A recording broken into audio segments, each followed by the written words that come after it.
In the back room of a shop that no longer exists, there was a wooden case lined with black cloth. Inside it sat a row of mirrors, but they were not made of glass or silver. They were polished obsidian, dark as a well at night, and according to the man who sold them, every single one had been lifted from the ruins of the ancient city of Ur. People travelled from across the world to buy them, and almost every buyer came back saying the same thing. They said the mirror was showing them something. Not their reflection. Something else standing just behind it. This is the story of the last dealer who traded in the obsidian mirrors of Ur, and what his customers swore they saw looking back. Before we go any further, if you are the kind of person who gets pulled into stories that sit in the gap between history and something we cannot quite name, subscribe and stay with this channel. We go hunting for these every single week.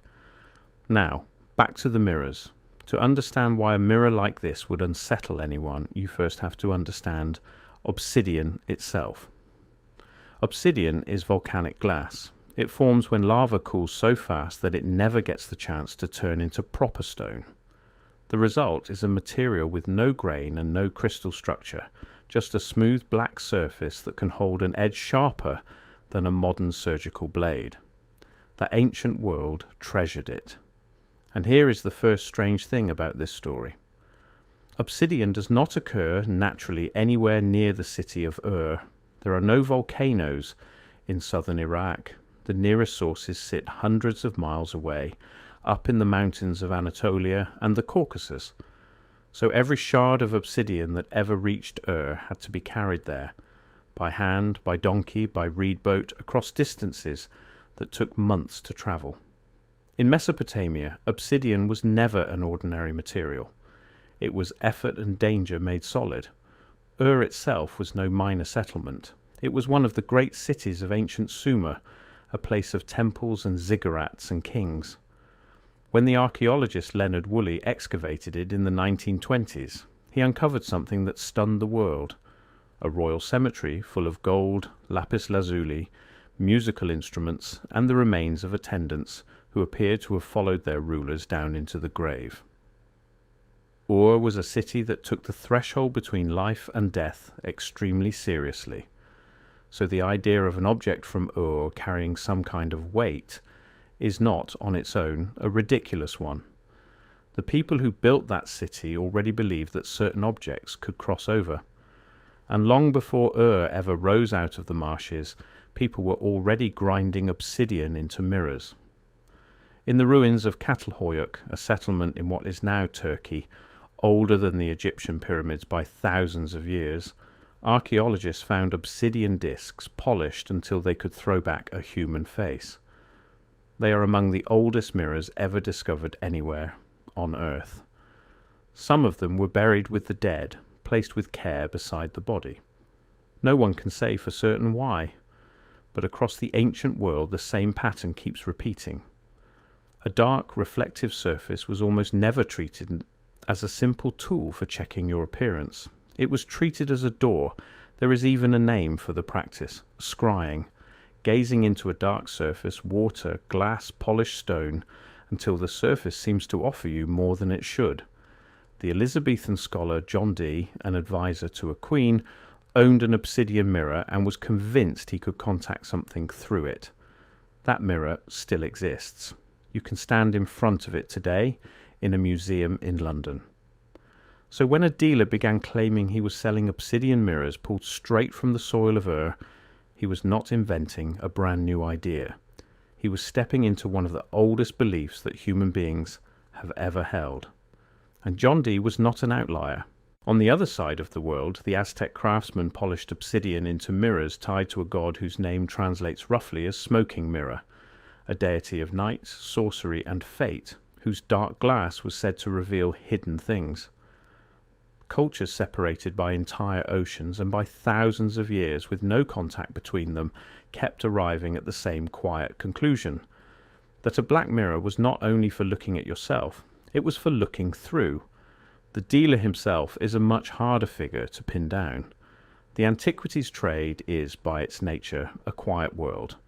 Provenance, the paper trail that proves where an object truly came from, is often the most valuable and the most fragile thing a dealer owns.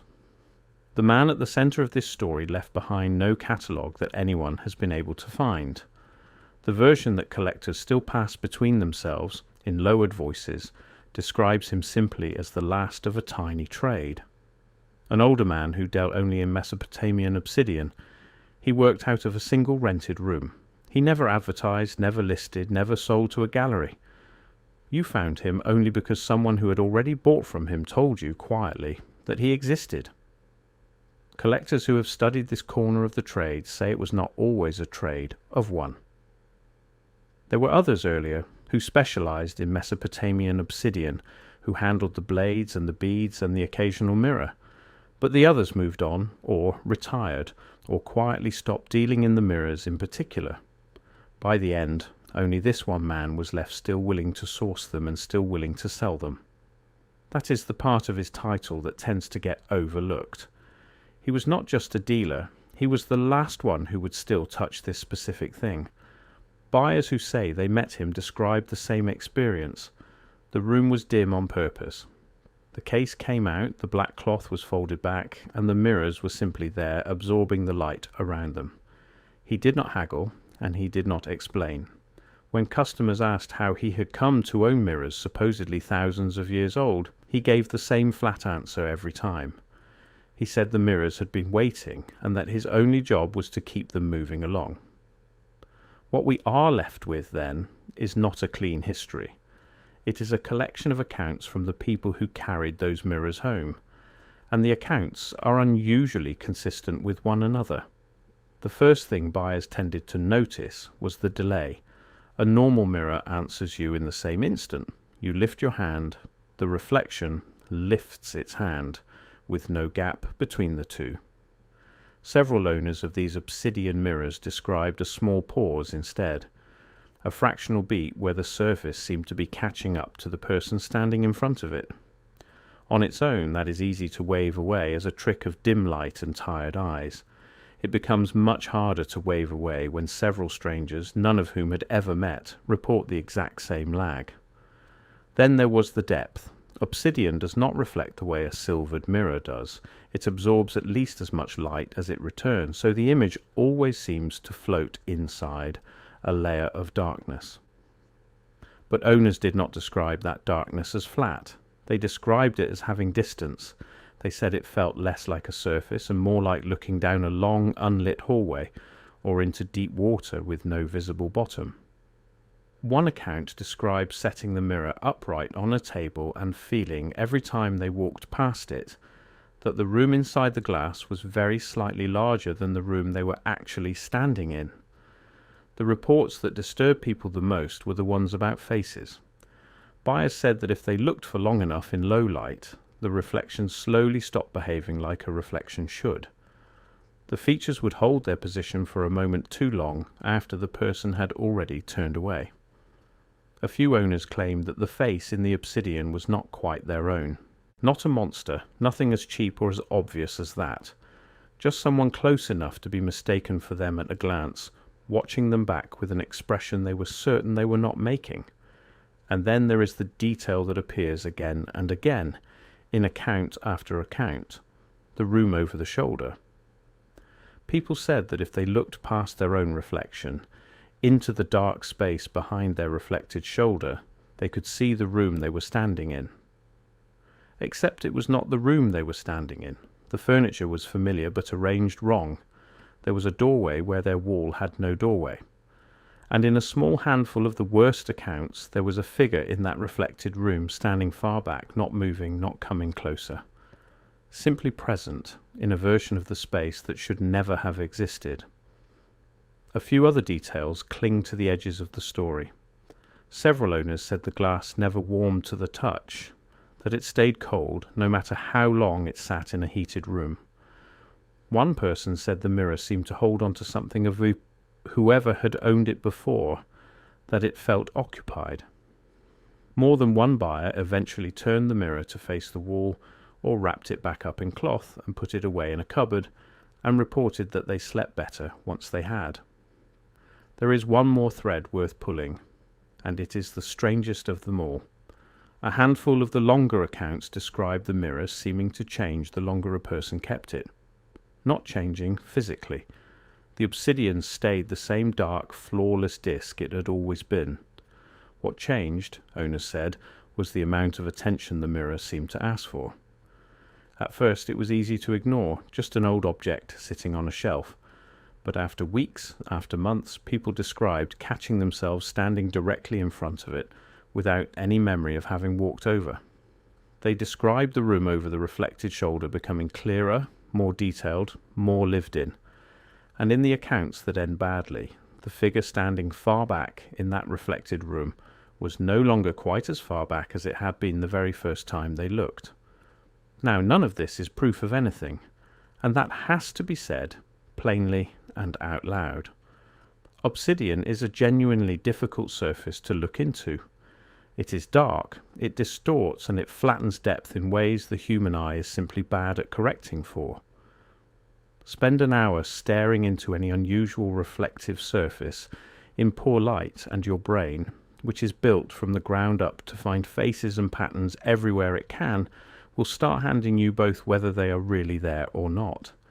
There is a well-known effect where a person staring into an ordinary mirror in dim light will watch their own face appear to warp, dissolve, and recombine into something strange. It happens in plain bathroom mirrors.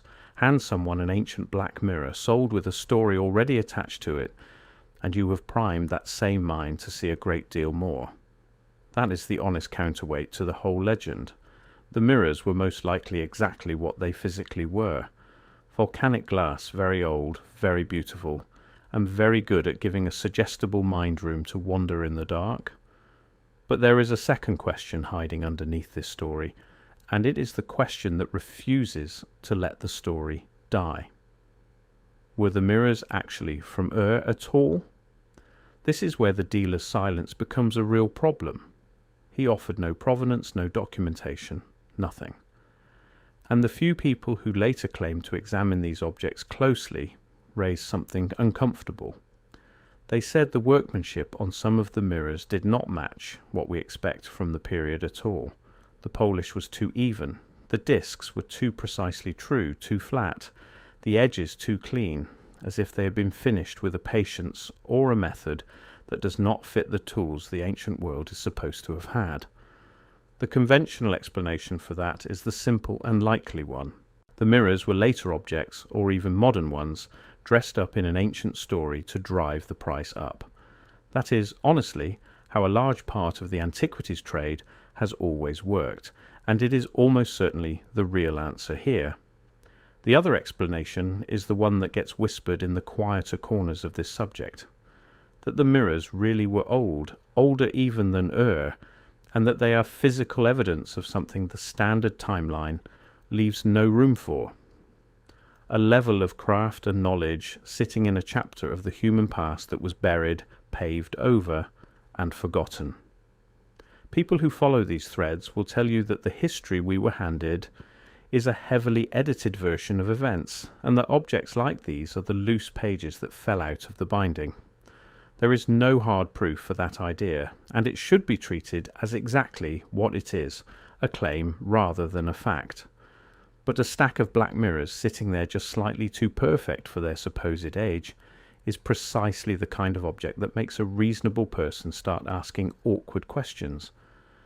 As for the dealer, his story ends the way these stories almost always seem to. He simply stopped. One season he was there in his single rented room, with his black cloth and his case of waiting mirrors. The next season the room was empty, the lease was gone, and the trade was over. No one took it up after him. He did not pass it to an apprentice or to a son. Collectors who went looking for him a second time found nothing at all, as though the entire enterprise had been carried on the shoulders of one man and had ended on the day he walked away from it. The mirrors themselves scattered. A few are said to sit in private collections owned by people who will not discuss them. Most of them have no known location whatsoever. If the accounts are even partly true, then they are still out there right now. In storage units, in estate sales, in the backs of forgotten drawers. Dark discs of volcanic glass waiting exactly as the dealer always said they were, to be moved along to the next pair of hands. So what did his customers actually see? Maybe nothing at all. Maybe a tired mind, a difficult surface, poor light, and a good story quietly doing the work that a good story always does. Or maybe they saw the thing that human beings have been going to find in dark glass and still water and polished stone, in culture after culture, for at least 8,000 years. We have never once been able to leave these surfaces alone. We grind them, we polish them, we bury them with our dead, we carry them across entire mountain ranges, and then we lean in close, and we wait for them to show us something more than ourselves. The unsettling part of this story was never really the mirror. It is that we keep on looking, and that every so often, somewhere in the dark of the glass, a person becomes absolutely certain that something is looking back.